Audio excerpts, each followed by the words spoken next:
Disappointing result today. What do you make of the performance? Yeah, you're right. Disappointing result. However, we also then look at the performance. First half, disappointing to go a goal down. I think what was more disappointing was obviously the reaction. Rather than us kind of recognising what we needed to do, particularly out of possession, in terms of managing, they had three, very good players in the midfield. We kind of mismanaged that a little bit today, which is a little bit disappointing because we kind of work hard on how we should kind of play without the ball.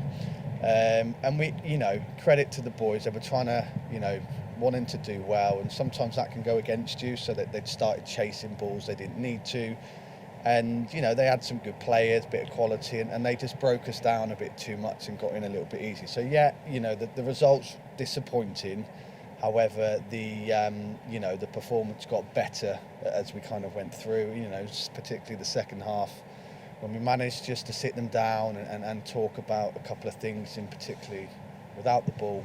And they reacted. They came out, second half much better, managed to get a goal back, well-worked goal. But we stopped them playing a little bit. So, as much as we're disappointed with the result, a really, really good opportunity for the lads to learn from that and kind of move forward into the next game. Like you touched on, you said the game was kind of finished by half-time. What kind of tactical changes did you make at half-time to deal with the midfield of Gloucester? Yeah, it's hard, isn't it, to come back from 3-0, and you kind of think, if we get one back early doors, does it go our way? I think, if we'd gone in 2-0, we spoke to the lads about, if we'd gone in at 2-0 and we can maybe build from that.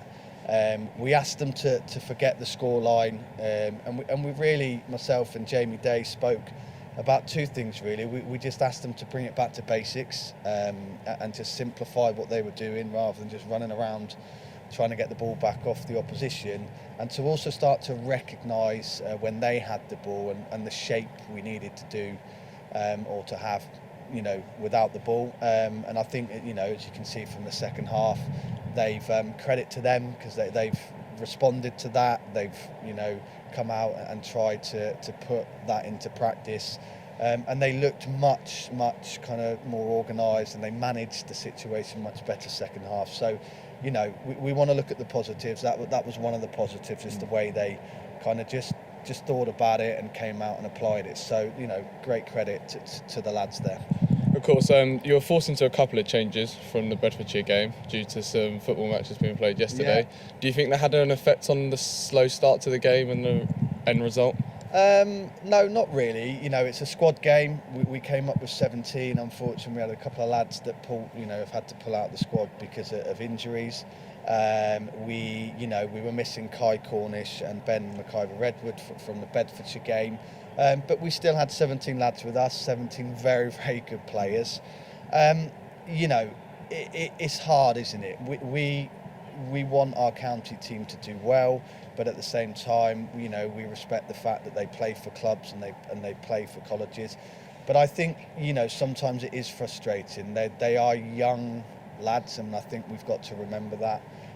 First and foremost, they're human beings, and beyond that, then, they're pretty good footballers. And I think, we've still got, although we've come a long way in terms of working with clubs and managers, and Hoops deserves a massive amount of credit with that in terms of trying to protect these young players.